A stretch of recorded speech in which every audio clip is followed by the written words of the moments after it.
next contact force that we are going to discuss is tension force. Tension force basically is force exerted by a rope or a cable or a chain, okay, on the bodies to which they are connected.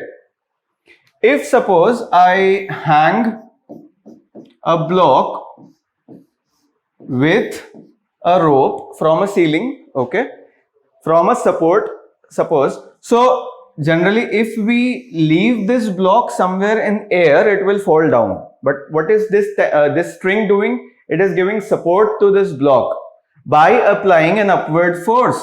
Okay, obviously mg force will be acting in the downward direction, that we call weight, or we understand this as the gravitational force by earth on any body. Okay, and it does not fall down. Why? Because there is a force applied by this rope.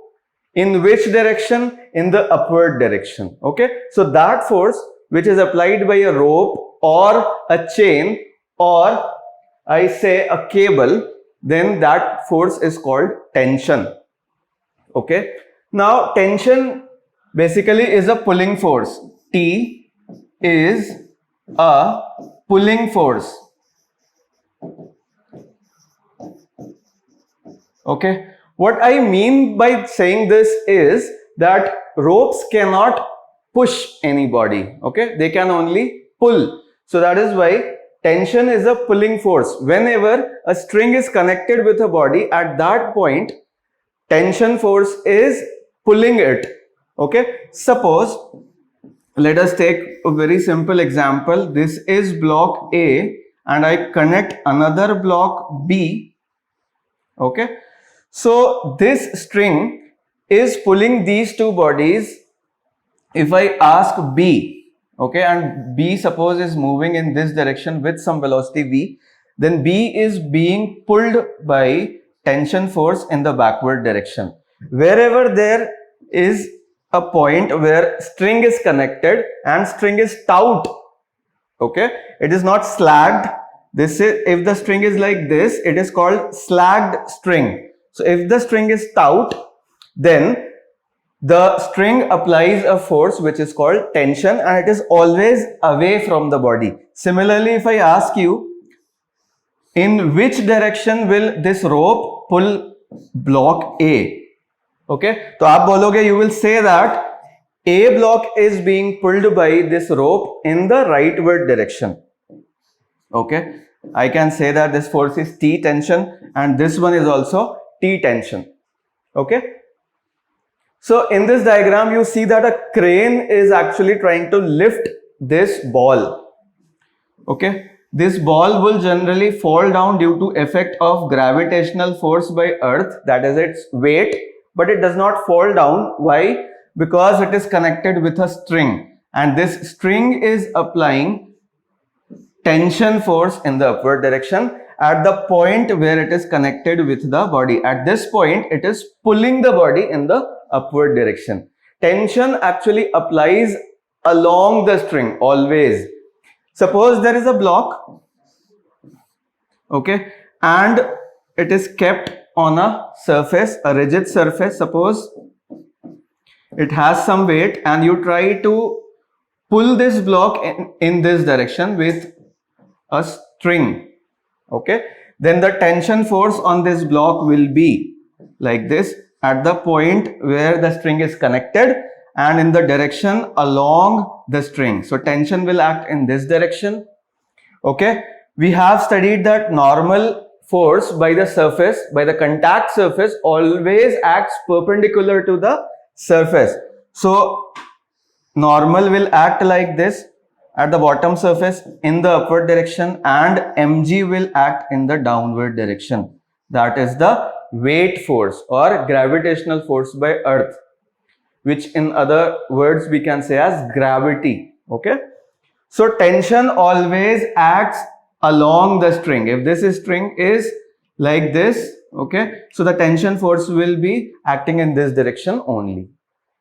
Chalo, the tension force is directed over the length of the wire and pulls equally on the bodies at the ends.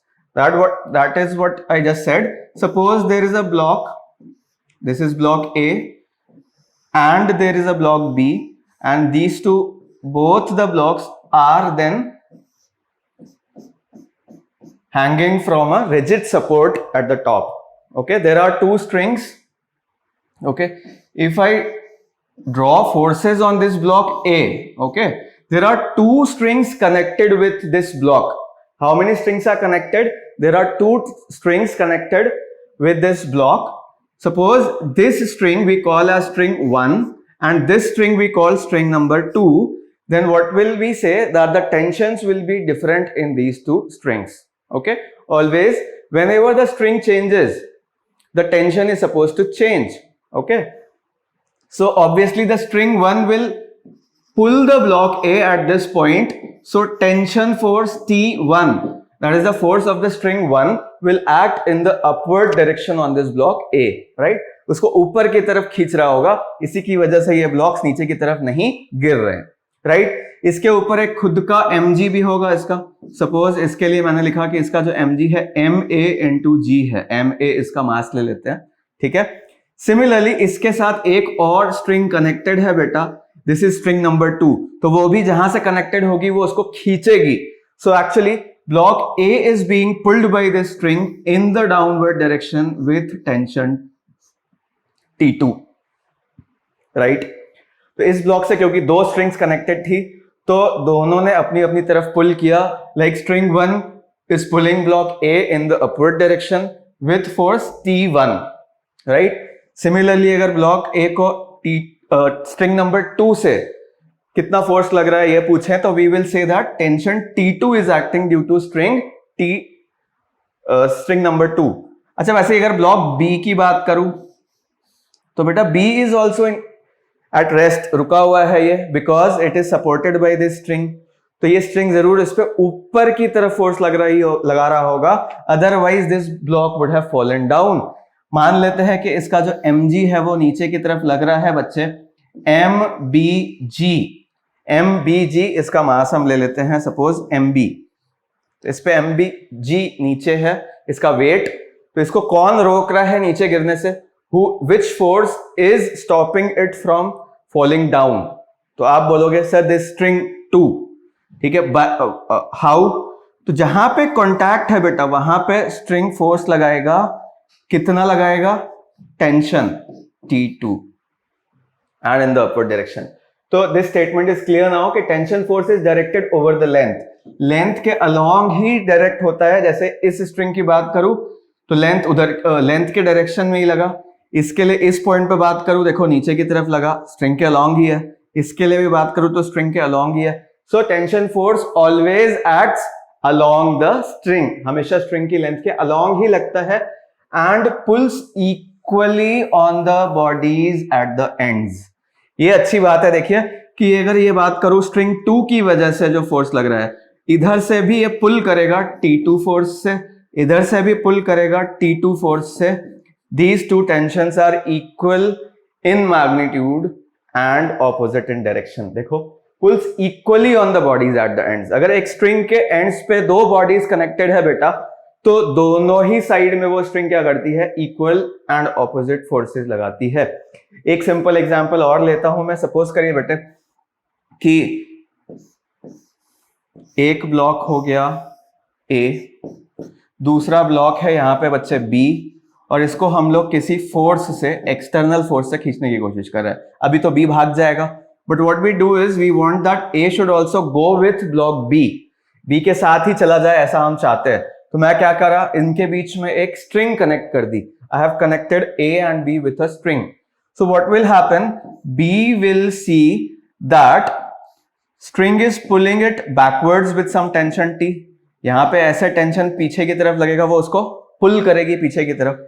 ये B block के लिए हो गया. और उस पे आगे की तरफ फोर्स क्या लग रहा है बेटा? F लग रहा है. अगर और फोर्सेस की बात करूं तो इस पे mg होगा, मान लेते हैं ये mbg है, ठीक. सिमिलरली ये नीचे की तरफ फॉल क्यों नहीं कर रहा? Because a normal force is being acted by the surface in the upward direction. तो मेन बात हो गई कि हॉरिजॉन्टल में मोशन पॉसिबल है. सिमिलरली अगर मैं A की बात करूं तो ए पे नीचे की तरफ इसका क्या हो जाएगा, MAG, ठीक है। तो इसको नीचे गिरने से कौन रोक रहा होगा, एक फोर्स है नॉर्मल, और इसको आगे कौन ले जा रहा है, यू विल से टेंशन। तो फिर से यू सी कि eight the ends a string is pulling the blocks with equal force, ठीक है।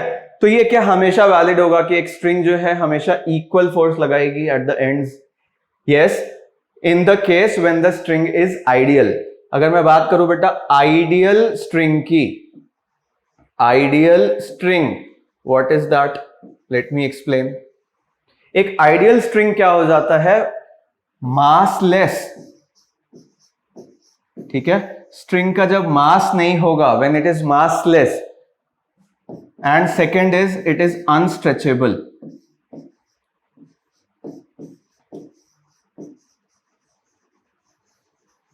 ठीक है, वो स्ट्रेच नहीं होनी चाहिए, like a rubber band, it should not stretch, its length should be constant. Length क्या होना चाहिए उसका, कांस्टेंट होता है जब, ठीक है। अगर आपने 1 मीटर का रोप लाया मार्केट से and you can stretch it to 1.5 meters, 1.2 meters, then that string is not said to be ideal string. अगर आप एक मार्केट से स्ट्रिंग लाते हैं and if you try to stretch it, अगर आप उसको खींचने की कोशिश करते हो और उसकी लेंथ चेंज नहीं होती, तब हम उसे कौन सी कैटेगरी में डालते हैं बेटा, आइडियल स्ट्रिंग की कैटेगरी में लाते हैं, ठीक है। उसके पास बहुत ज्यादा मास नहीं होना चाहिए, इट शुड बी मासलेस, बिल्कुल लाइट रोप होनी चाहिए। मासलेस का मतलब क्या है ये, इट शुड बी लाइट। इन अगर ये दोनों जो हमारी प्रॉपर्टीज है ये सैटिस्फाई हो रही है, then we say that the string is ideal. And in this case tension is same at the ends. Tension क्या रहता है सब जगह, इज सेम। टेंशन सब जगह क्या रहता है, सेम रहता है at the both ends. Otherwise बेटा वो टेंशन चेंज हो सकता है, and we will talk about in the later slides. इस पे बाद में बात करते हैं हम लोग। फिलहाल आपको समझ में आ रहा होगा कि टेंशन हमेशा खींच सकता है, it cannot push, it only can pull. जैसे मैं बोलूं कि if you have tied a string to this wall, और अगर आप खींच तो सकते हो, can you push anyone with a string? आप किसी के हाथ को बांध दीजिए स्ट्रिंग से और फिर दूर आकर के उससे धक्का देने की कोशिश करिए, ट्राई टू पुश इट, तो क्या हो जाएगा, स्ट्रिंग स्लैक हो जाएगी, ढीली हो जाएगी, बट आप पुश नहीं कर पाओगे उसको, right. For that you will require a rod. Rod लगा करके आप पुश कर सकते हो। रोप से या धागे से you can not push anybody, you can only pull. Rod का क्या फायदा हो जाएगा वहां पर कि उससे आप पुश भी कर सकते हो, ठीक है। जैसे यहां पे मैं बात करूं कि खींच तो सकते हैं, अगर ये बेटा क्या है, एक रोप होता तो रोप से ये एक दूसरे को क्या कर सकते हैं, खींच सकते हैं, ठीक है। This person is stretching this, trying to stretch this rope in this direction. तो इन्होंने इधर टेंशन फोर्स लगाया, तो स्ट्रिंग ने इन पे उधर फोर्स लगाया हुआ होगा, इसलिए पीछे की तरफ नहीं गिर रहे। Similarly, he is applying tension force on the rope and tension is applying the same, string is applying same force in the backward direction. तो यहाँ पर string में हर जगह पर tension है, T tension हो जाएगा यहाँ पे, ठीक है। rope में तो ऐसा possible है, खींच सकते हो, ठीक है। अगर ये दोनों push करना शुरू कर दे अभी, if they start pushing the rope, तो rope कैसी हो जाएगी बेटा, push करते ही rope कैसी हो जाएगी, slack हो जाएगी, और उसका force क्या बन जाएगा, 0। तो वैसा रोप में पॉसिबल नहीं है, रोप कैन नॉट पुश, ठीक है। ये डायग्राम है। तो देखिए ये क्या कहता है कि tension force is directed over the length of the wire and pulls equally. Remember this कि tension can only pull, rope can only pull, a thread can only pull, a chain can only pull, it can not pull, ठीक है। Push करने के लिए आपको क्या लाना पड़ेगा, एक रॉड लाना पड़ सकता है, otherwise you can not apply a pushing force with tension of the string. If the string is massless, मैंने ये बात अभी अभी बोली, इसका स्टेटमेंट देख लेते हैं, then the tension will be same, ठीक है। अगर स्ट्रिंग कैसा होता है बच्चे, it is massless, then the tension will be same along the string, ठीक। हर जगह पर टेंशन जहां पे भी स्ट्रिंग कनेक्टेड होगी वो सेम रहेगा, बट अदरवाइज, ठीक है। But if the string has some mass, अगर स्ट्रिंग के पास थोड़ा सा भी मास आ जाता है, अगर स्ट्रिंग भी भारी बन जाती है तो फिर वो अपना वेट भी सपोर्ट कर सकती है, जिसकी वजह से उसके एंड्स पे फोर्स इक्वल हो ये जरूरी नहीं है. It is not always equal. कभी इक्वल हो जाएगा, कभी इक्वल नहीं होगा. We will see those conditions later on. ठीक है. So I will repeat. अगर स्ट्रिंग के पास कोई मास है, ठीक है, if the string have some mass, then the tension will continuously change along the string. Length के along उसका जो टेंशन है वो चेंज हो जाएगा, राइट. तो अगर यहां पे बात करूं, अगर ये मासलेस है बेटा, if this is massless, ठीक है, तो आप देखते हो कि सपोर्ट को, जो ऊपर टॉप सपोर्ट है बेटा, वहां पे कनेक्शन के बाद ये क्या करता है, टेंशन T ऊपर से लगाता है.